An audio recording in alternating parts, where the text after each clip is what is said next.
우리가 있는 예레미야 13장 말씀의 내용에서는 거짓된 당시의 종교 지도자들에 대한 신랄한 책망의 말씀을 전달을 하고 있습니다. 어제 읽었던 22장의 내용에서는 유다의 왕들, 특별히 예레미야가 부름을 받던 때로부터 여러 유다 말기의 왕들에 대해서 하나님이 그들에게 주신 말씀을 기록해 주고 있었죠. 그들에게 뭐라고 이야기합니까? 아직 평안한 때, 아직 위기가 그들에게 닥치기 전에 하나님의 말씀을 들으라. 모든 왕들에게 이 말씀을 전달합니다. 그런데 이 유다 왕들의 공통된 반응은 어떤 반응이냐? 듣지 않겠다. 이렇게 그들이 반응을 내렸다는 것입니다. 평안할 때는 평안하니 굳이 들을 필요 없겠다. 이런 태도를 갖는다면 그들이 흐르는 시간 속에서 예고한 조짐이 그들 가운데 조금씩 일어나서 위기 가운데 빠져들게 되는 상황에서는 지금이 다급하고 위기 상황이니 그럴 겨를이 없다 하는 식의 태도를 또 보이는 거죠. 그래서 평안함은 평안하다고 그래서 말씀을 거절하고 또 어려움에 처하며 어려움을 이겨내야 된다고 하면서 말씀을 또 거절하는 그런 유다 왕들의 안타까운 모습을 우리가 함께 읽은 바가 있어요. 23장의 내용에서는 다른 지도자들, 목자로 비유적으로 말합니다. 하나님의 양무리들을 치는 목자들이 과연 어떠한 모습을 취하고 있는가에 대해서 신랄하게 책망하는 말씀을 주고 있다 하는 겁니다. 그래서 우리가 읽은 본문의 내용이 좀 긴 내용들로 되어 있는데 1절로부터 8절에 이런 내용에서는 이 거짓된 목자들이 하나님의 양떼들을 흩어버리고 몰아내고 한 것에 대하여 하나님께서 장차 그 흩어진 양떼를 다시 모아서 그들을 하나님께서 보내시는 참 목자를 통해서 그들을 바르게 회복시키실 것이다 하는 예언적인 메시지, 메시아에 대한 예언의 말씀이 소개가 되고 있고요. 9절부터 길게 우리가 읽은 32절까지의 내용에서는 특별히 제사장도 그렇지만 특별히 거짓 선지자들에 대한 신랄한 책망의 말씀들이 주어지고 있다 하는 것입니다. 그래서 그런 말씀이 주어지고 33절부터 마지막 절 이런 내용에서는 당시 백성들이 하나님의 말씀에 대한 어떤 태도를 가지고 있는가 하는 것들을 단적으로 보여주는데 그들이 말할 때 여호와의 엄중한 말씀이다, 엄중한 말씀이다 이렇게 말을 하면서 하나님의 말씀에 대하여 그렇게 말은 하면서도 아주 망령되게 그 표현들을 사용하고 있는 것에 대해서 하나님이 심판을 선언하는 그런 내용들이 소개가 됩니다. 먼저 앞부분의 내용을 좀 보시면 이렇게 말하죠. 1절 여호와의 말씀이니라 내 목장의 양떼를 멸하며 흩어지게 하는 목자에게 화 있으리라. 내 목장의 양떼, 하나님께서 하신 말씀이죠. 하나님이 마치 기르시는 우리 안에 있는 양떼를 멸한다고 그럽니다. 멸하고 흩어지게 한다. 주님의 양떼, 주님의 거룩한 백성들을 향해서 이 잘못된 거짓 지도자들이 주님의 양떼를 멸하고 쫓아내고 흩어지게 한다. 이런 자들에게 화가 있을 것이다. 이렇게 말씀하셨어요.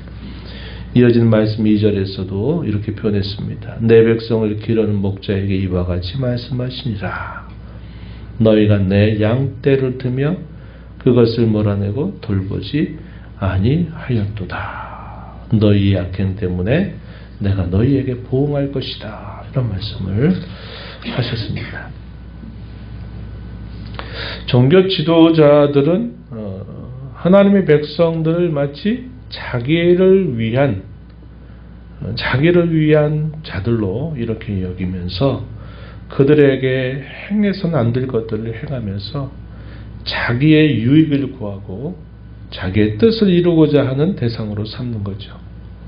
자기가 힘과 권세를 가지고 있고 그 힘과 권세 아래 있는 그러한 사람들을 마치 자기가 주인인 것처럼 그들을 향해서 대하는 태도를 보이고 있다 하는 사실이죠. 오늘날 교회를 이루고 있는 성도들에게 교회 가운데 있는 목사를 우리가 대개 목자라고도 말하죠. 이 목사가 마치 성도들이 자신을 위한 것처럼 자기 양떼인 것처럼 그렇게 대하고 말하는 태도, 이런 것을 하나님이 결코 바라시지 않는 것이다, 하나님의 뜻이 아니다 하는 사실을 말합니다. 주님의 양떼를 주의 뜻에 따라서 잘 대할 줄 아는 목자가 되어야 된다는 거죠. 요다 말기 예레미야를 통해서 하나님이 당시 종교 지도자들에게 주시는 말씀이 하나님의 소유인 양떼를 그들이 돌보는데 마치 자기 것인 양 자기 마음대로 다루면서 백성들을 흩어지게 하는 일을 하고 있다, 이렇게 책망하고 있는 것입니다. 그러자 하나님께서 말씀하시기를 보라, 때가 이르면 다윗에게 한 의로운 가지를 일으킬 것이다, 이런 말씀을 하십니다. 5절 앞부분이죠. 흩어버린 양떼 중에 남아있는 그런 흩어져 있는 양떼들 가운데서 하나님께서 그들을 다시 회복시키고 돌아오게 하실 것이다 하는 사실을 말씀하시면서 한 의로운 가지를 일으킬 것이다, 한 의로운 가지, 메시아를 보여주고 있는 표현이 되겠습니다. 이 목자가 왕이 되어서 그들을 지혜롭게 다스리고 세상 가운데서 정의와 공의를 행할 것이고, 또 이 목자가 곧 우리의 의라 일컬음을 받게 될 것이다. 이 공의란 번역은 좋지 않습니다. 의라고 하는 표현으로 바꾸는 게 좋겠어요. 6절 끝부분에 그의 날에 유다는 구원을 받겠고 이스라엘은 평안히 살 것이며 그의 이름은 여호와 우리의 의라 일컬음을 받으리라. 그분이 우리의 의가 되신다.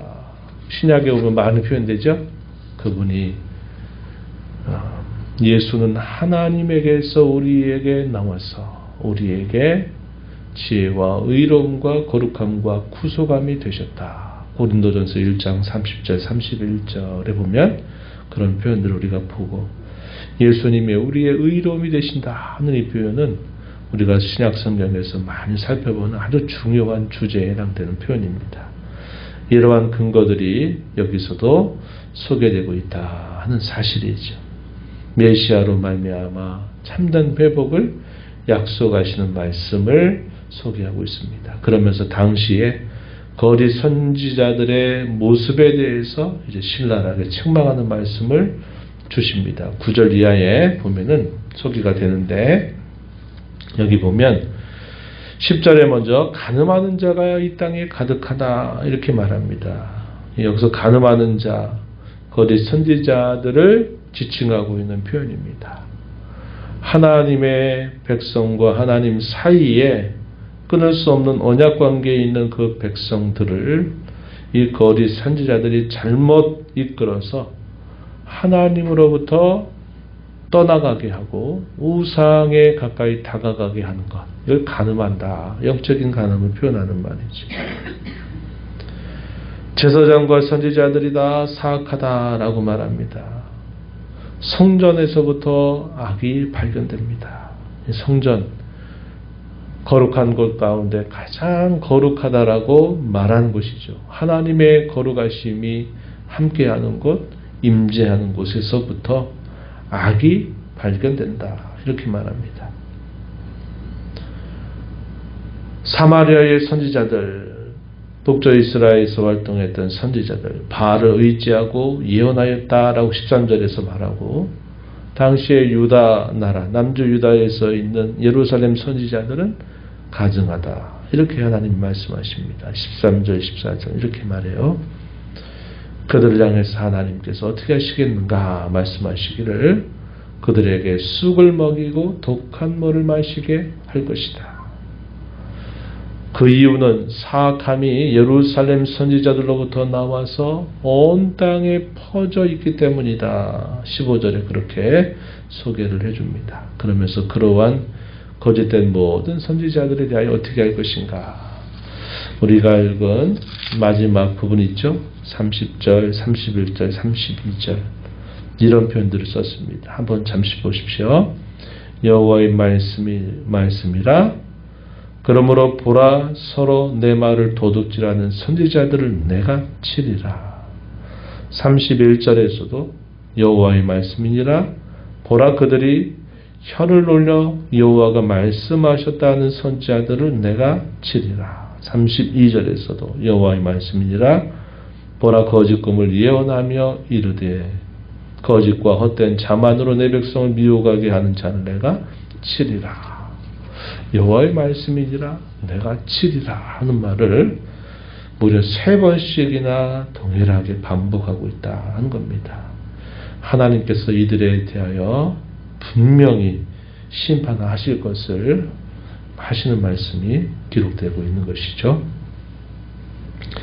그러므로 이런 거짓 선지자들의 가르침을 듣지 말라고 말씀하십니다. 그들의 가르침은 헛된 가르침이고 하나님으로부터 받아 말씀하는 내용이 아니라 자기 마음으로 말미암은 묵시다. 이렇게 말합니다. 또 그들은 거짓된 평안과 안전을 계속 말하는 겁니다. 거짓된 평안, 평안하다, 평안하다 이렇게 말하는 거죠.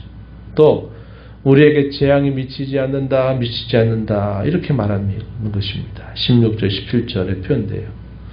또 마음에 간사한 것을 간교한 것을 예언하고 있다 이렇게 또 표현합니다. 그리고 그 말하는 근거로는 꿈속에서 내가 이런 계시를 받았다 꿈을 꾼 것들을 가지고 말한다는 겁니다. 그래서 꿈을 꾼 선지자는 꿈을 말할 것이나 하나님의 말씀을 받은 자는 성실함으로 그 말을 말할 것이다 이렇게 분명히 거짓된 선지자들과 참 선지자를 구별하시는 말씀을 주고 있다 하는 겁니다. 그러면서 하나님의 말씀이 이렇다 말씀하기를 29절에 보면 내 말이 불같지 아니하냐 바위를 쳐서 부스러뜨리는 방망이 같지 아니하냐 하나님의 참된 말씀이 그저 그들에게 듣기 좋은 말 들려주고 괜찮다 문제없다 잘된다 라고 말하는 것이 아니라 마치 불같이 방망이같이 하나님의 말씀에 그 교훈이 참 선지자들을 통해서 그들에게 그렇게 주어지고 있다는 사실을 말씀하는 겁니다. 그래서 거짓된 선지자들을 다 치겠다 하시는 말씀을 덧붙여주고 있는 것이죠.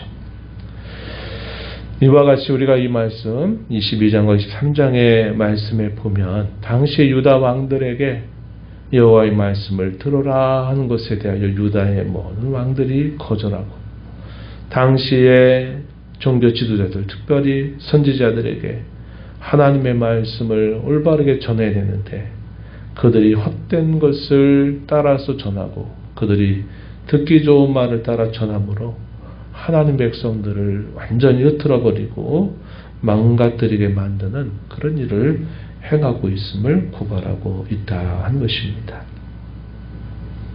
오늘 우리가 이 말씀을 통해서 왕이든 종교 지도자든 일반 백성이 이르기까지 누구든지 하나님의 뜻과 그분의 마음을 헤아리지 않게 된다면 거짓된 가르침과 선포가 편만하게 퍼져 들어가게 된다 한 겁니다. 우리의 시대에서도 마찬가지가 될 것입니다. 우리가 하나님 거룩한 말씀을 통해서 그분의 뜻을 우리가 잘 헤아리고 분별하지 못하게 되면 이런 거짓된 가르침과 선포에 또 미혹을 당하고 함께 끌려가게 되는 일이 있게 될 것입니다. 하나님의 말씀이 올바르고 순전하게 선포되는 것이 교회가 되는 아주 중요한 기준점이 된다는 사실을 우리가 기억하고 교회 가운데 세워지는 목회자가 그런 역할을 감당하는 목회자 또 성도들이 그러한 교훈들을 좋아하고 또 따르고 그런 말씀을 잘 순종해서 하나님을 가까이 따르고 섬기는 그런 모두가 되어야겠습니다. 이러한 교회가 이루어지도록 함께 기도하고 힘써 나간 저와 여러분이 되기를 바랍니다.